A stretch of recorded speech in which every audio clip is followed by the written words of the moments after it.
Hey everyone, welcome to the Educators Talk show by Being Different.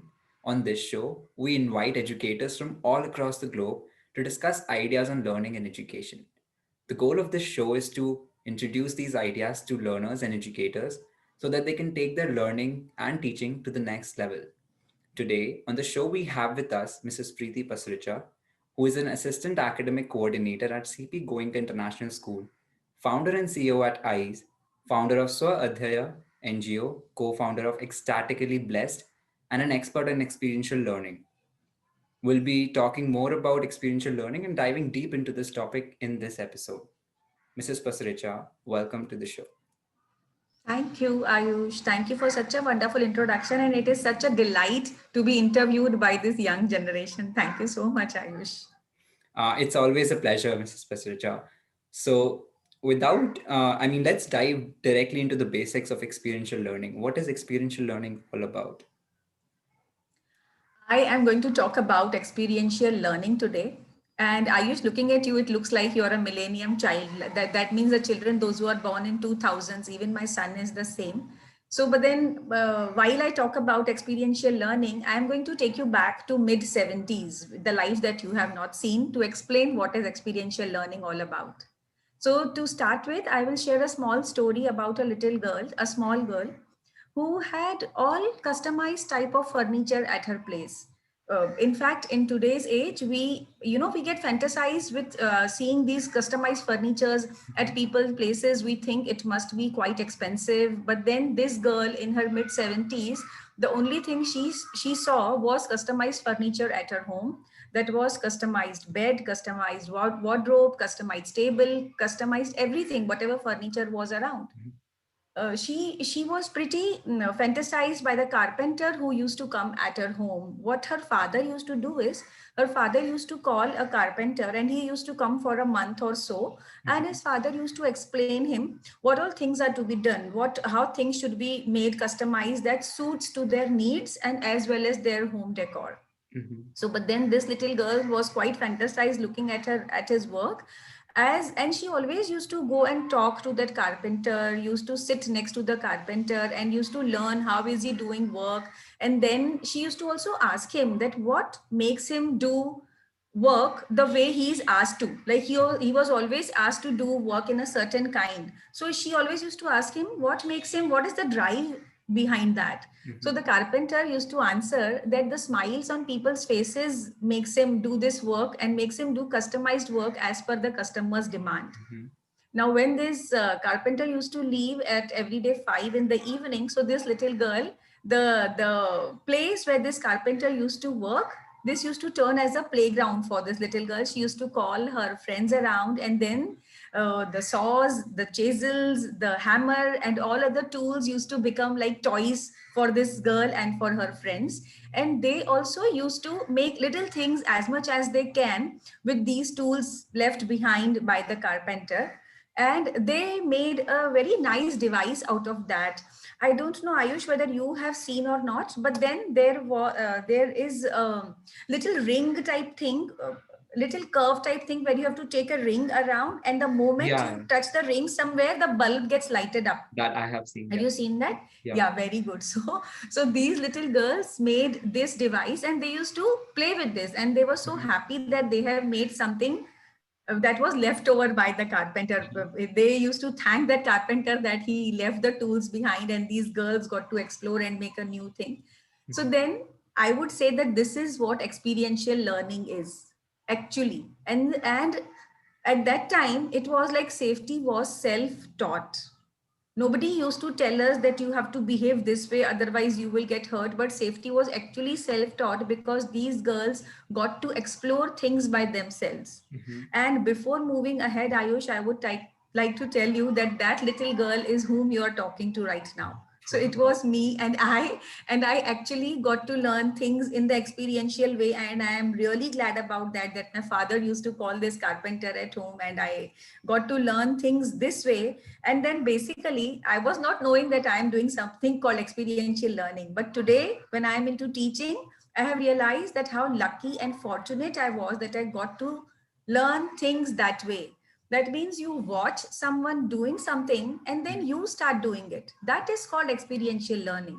That is learning by doing.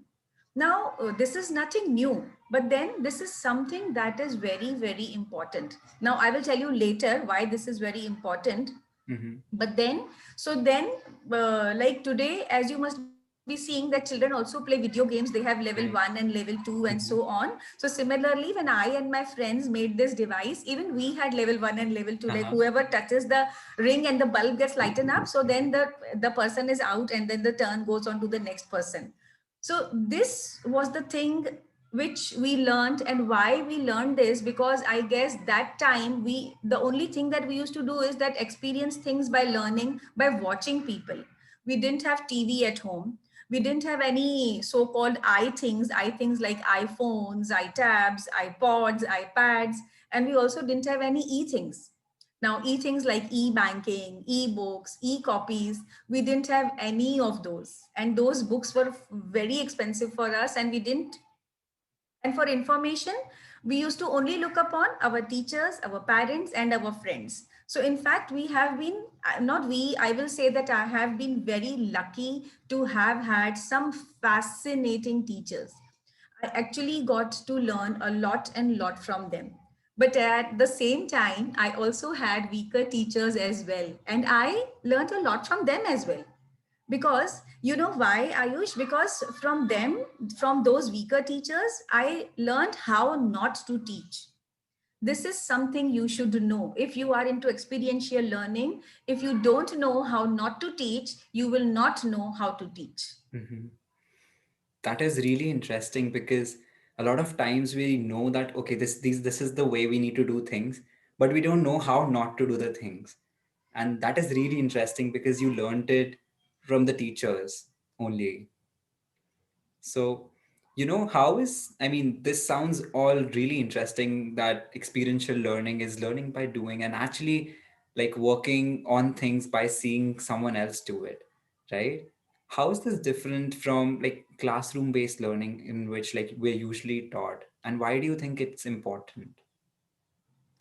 See, Ayush, the way I have learned things, that was definitely classroom based learning. Experiential is what I got to learn outside the classroom walls, behind the boundaries of the school. And of course, we had this kharikamai called off thing during our time. Definitely, it's not there right now. But Mm-hmm. then, normal classroom based learning is only learning from whatever is written in the textbook. And experiential learning is definitely different. It experiential learning has four stages. It is, and those stages are experiencing, reflecting, thinking, and then acting upon it. Mm-hmm. For that, for experiential learning, you first need to experience things, and then you need to reflect on the things that you have experienced and you have learned by experience. Then you need to think and act upon it. So what is the difference is that it actively engages the learners. It lays down the historical foundation of the learning for the learners, because it definitely stays into your minds for much, much, much longer. Now, as an educator, you should impress learners with your knowledge.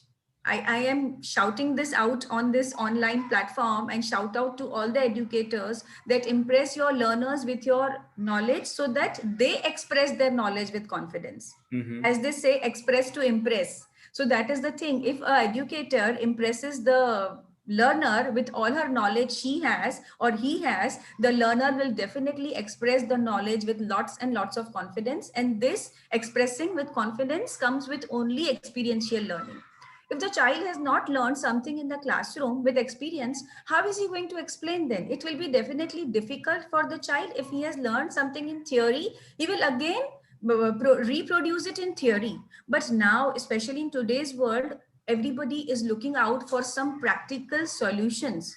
Mm-hmm. So, to reflect to the situation, as an educator, you should make learners stuck to the problem. Allow them to come out with solutions.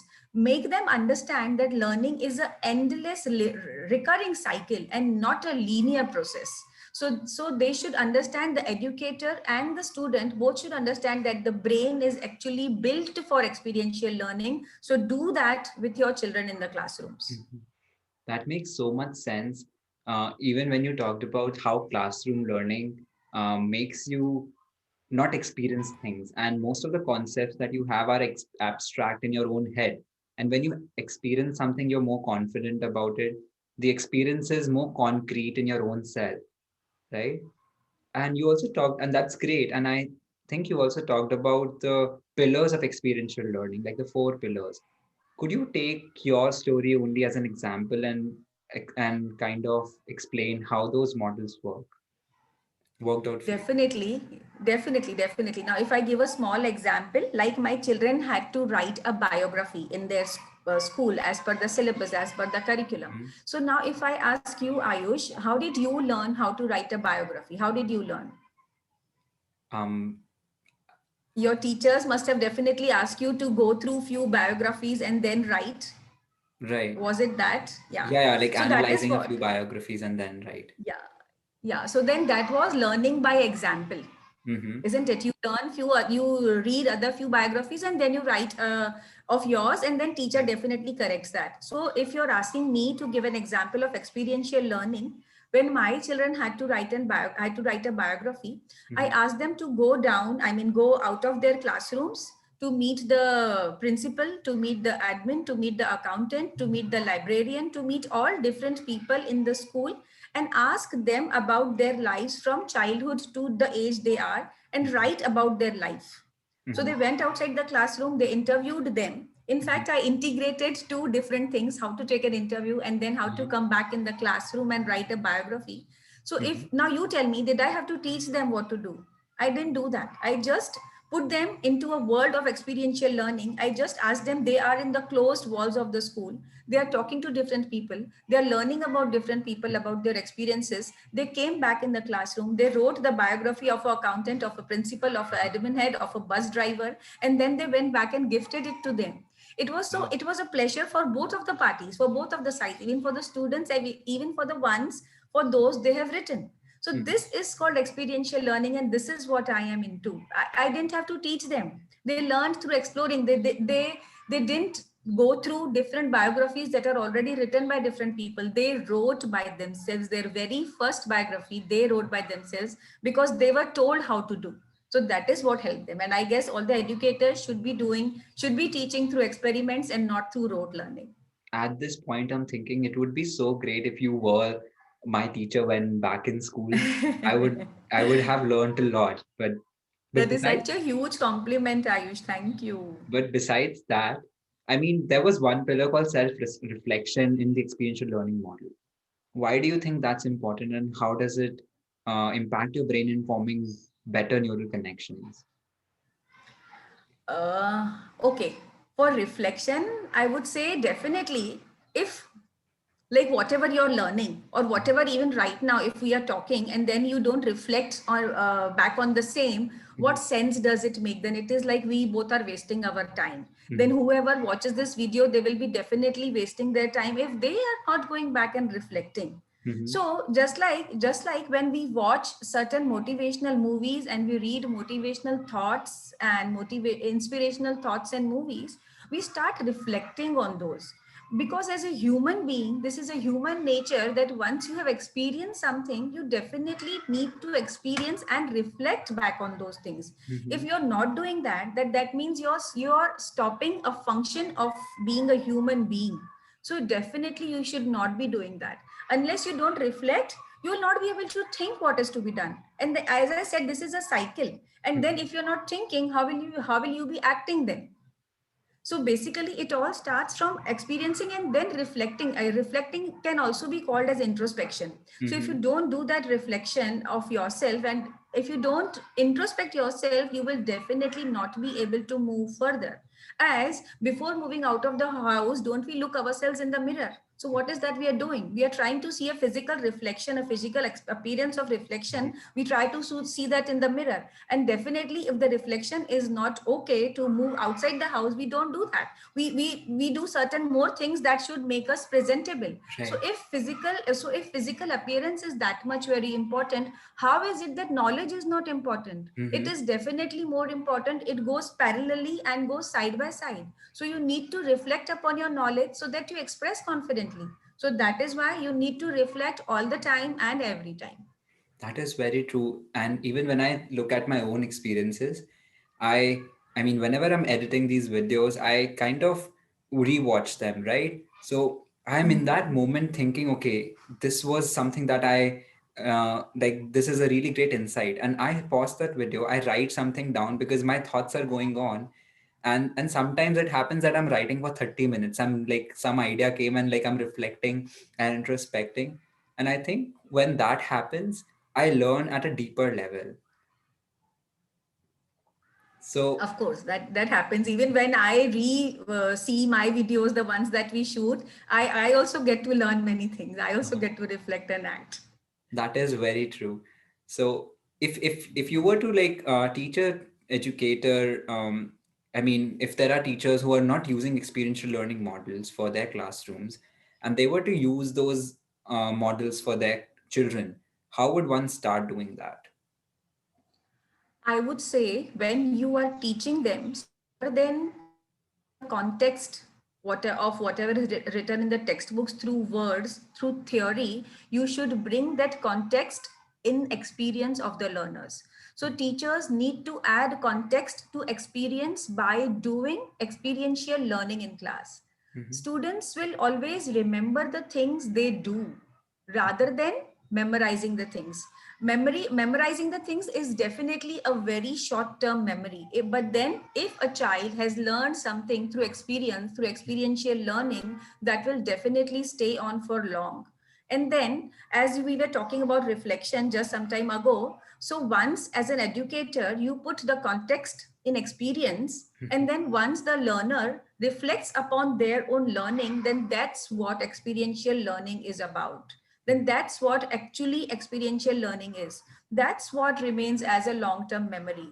So, I would say, as we were talking about, as an educator, you should be knowing how not to teach Hmm. and how to bring experiential learning in your classes, is what we're discussing now. So, then I would say that go to the classes that seem boring.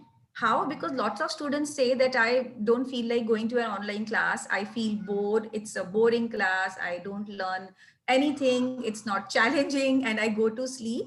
So I would say to all the educators that go to such classes. And yes, go to such classes and then challenge your teachers, ask questions. Ask questions to your teachers so that there is experiential learning happening in the class.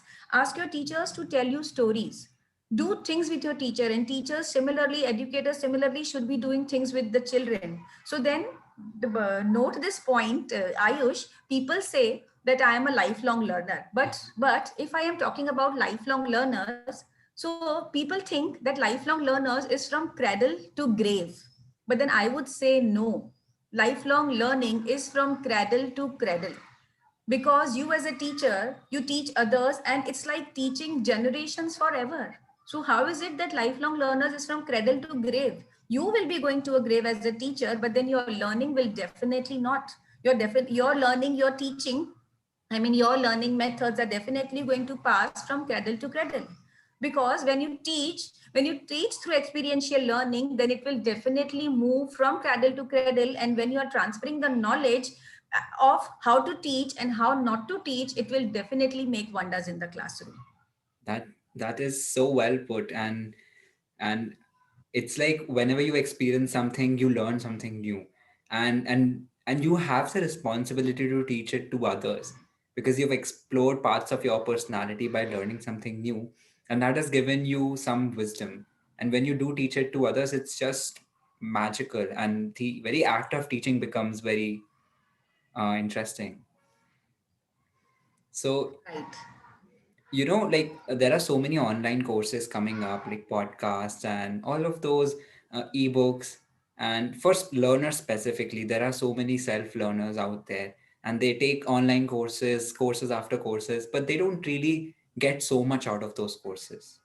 How do students and learners, people who are learning from online medium, can take this experiential learning model and make their learning better and effective? How does someone do that?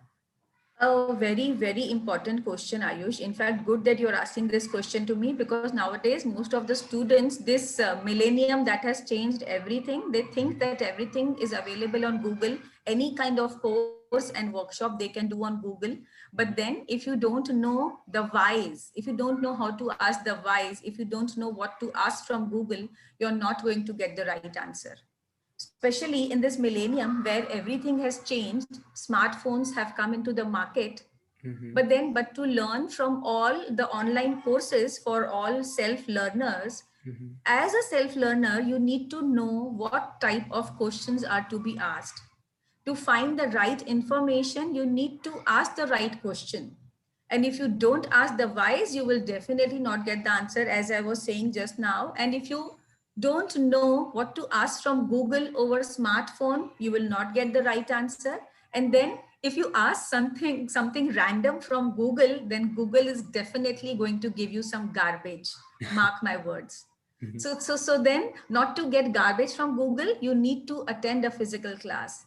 Mm-hmm. While you're over Google, you will definitely get 1 million likes and 1 billion hits, but you will not know what to look at. So then in my time, in my 70s, 80s, and 90s, I had basically a very straight line path where you used to get one track and you know where you are heading. But today it's entirely a different story. There are million of paths that you can take, and that is why the students don't know where to go. They always keep on thinking and they always keep on saying, what if I do this? What if I don't do this? What if I don't go this way? What if I actually go this way? And you know what, the learners, the students, then what they are doing, this is like putting a wide angle lens to your camera. So then there are so many things, but then you will not know what to look at because you are only doing an online course which is not guided by someone, which is not guided by experiential learning. So Mm-hmm. then ask yourself, what is it that you would love to do? Take some physical experience of a classroom, because there is going to be no one else who can do what you can do. So be motivated and do that best thing. So for doing the best thing, you need creativity, and creativity only comes from experiential learning. From experiential learning. So this is a cycle, this is a circle that you have to fulfill as a learner. So not from rote learning and not from providing the same that you have memorized. Now if the children are self learners and they are doing something from an online course, they will definitely reproduce whatever they have learned, they will memorize that. So but then this does not involve creativity and it does not involve experiential learning, and this is not going to take you long way. That is true because most of the times when we memorize stuff and don't really like work around it, we forget it even in the long term. We don't remember those things more often, right? So I Right, have a Ayush. question for you. I mean, we had we were attending physical classes before COVID, like everything was working fine, and you might be doing experiential learning in classrooms as well, right? But when the COVID hit, everything shifted online, and then teachers were forced to take online classes. How did you cope up with that change, and more importantly, how did you make sure that students are still experiential learning? I will give you a small example, Ayush. Now you are at home, and if you are a student of my class, and I am teaching you different kind of vegetables. You are at home, I am at my home. We both are online. I Mm-hmm. just ask you to get up and go and have a look in your fridge and get all the vegetables that you have in the fridge. Mm-hmm. So you will get whatever vegetables you have. So definitely, all the children will not have the same vegetables kept in their fridge. All will show me some different vegetables on the online screen, and they have certain vegetable in their hands. I am asking them to describe that. They have to say the names, they have to say the color of that vegetable, they will say whether they like eating that vegetable or not, they will say the properties of that particular vegetable. So this is what experiential learning is about. If I am teaching you counting, I ask you to look down at your floor and count the number of tiles that you have on your floor. So that is counting. So Mm-hmm. that is experiential learning. If I ask you to look at the switchboard in your room and how many switches do you have, definitely I will get different answers from all different children. Mm-hmm. So that is experiential learning. So, but then that is what all about. Online learning does not mean that we should stop experiential learning. That definitely is not an excuse to be given. In fact, you have many more other things that can be done online, and experiential learning can be introduced only if you want to do that as an educator. Mm-hmm. And I guess all the learners, in fact, are looking forward for such kind of education. kind of learning rather than just sitting in front of the online screen and listening to whatever the teacher is saying and just watching the PPT and the video that is shown by the teacher. That is Mhm. definitely boring. Now, for example, if just a Hindi example I would give you, Mhm. if I am teaching swar in the class, Right. and if I get ask you to guess now, okay, Ayush, tell me which swar am I going to teach you. I'll give you a short example. Chandu के चाचा ने चंदू की चाची को चांदी के चम्मच से चटनी चटाई. So Hmm. tell me which swar are we learning today? Which Vyanjan are we learning today? What guess did I give you? It's Uh, definitely the letter ch. I Sure. have been using continuously ch, ch, Yeah. ch, ch, yeah, ch. So that means there are different ways of teaching children. Mhm. So introduce experiential learning in the class, whether you're online or offline in a physical classroom. And that is so true because a lot of times people just only talk with a slide on, and students are just dozing off, and that happens a lot, even with me sometimes, right? But I realize that experiential learning is more about making students work more and making them do things more so that they experience it and then they talk from their own experience. And then the kind of like the job of a teacher, then the responsibility of a teacher is to make sure that they're directed in the right direction. Absolutely, Ayush. So before I ask, I mean, the last question that I will ask you is like, what message do you have for learners and educators, if you were to give one message? Yes, definitely. For all the message, for the message for all the learners and the educators, I would say that unlock your creativity. Unleash your creativity and learn with experiments. Now we have this certain thing in our mind that experiments can be done only in the laboratories, Hmm. but then experiments can also be done in the classroom, and never ever forget that. Most of the times the brightest and the smartest of students think that once the immediately they finish their graduation, they will be going outside their country, they will be going in a country outside India, and they will be joining a multi-millionaire company. Hmm. Why is it so? Why do they don't think of joining a small upcoming company and making it into a multimillionaire company? Why are they afraid of challenges? Because they are not given challenges in the classroom, because they have not experienced challenges in the classroom through experiential learning. They have not explored things, they have just been doing rote learning till day. So if an educator gives experiential learning, allows the children to explore things, you are preparing the child to accept challenges and move ahead. And for the learners also, I would say that embrace all the experiential learning with open arms, and then definitely whichever company you join, whether it is an upcoming or a small company, you will definitely make it grow into a multimillionaire company only if you allow yourself to explore.